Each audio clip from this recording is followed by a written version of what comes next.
नाज़रीन, fly news तां ख़बरुनि जो सिलसिलो जारी आहे। तव्हां सां अफ़सोसनाक ख़बर शेयर कयूं था। कराची जे मंगूपीर थाणे जी हद में मुबैना तौरु गोलियूं लॻण सबबि दरिया ख़ान बारी जे भरिसां ॻोठ काकाड़ वासी गुलबहार पुट साहिब ख़ान लाशारी फ़ौत थी वियो आहे, जॾहिं त लुड़वासी नादर पुट ग़ुलाम कादर लाशारी ज़ख़्मी थी पियो आहे। ज़ख़्मी खे इस्पताल मुंतक़िल कयो वियो आहे। ज़ख़्मी नादर लाशारी जी हालति गणती जोगी ॿुधाई पई वञे।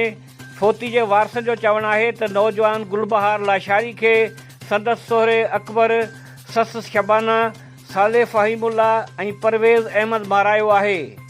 तव्हां सां अफ़सोसनाक ख़बर शेयर कयूं था।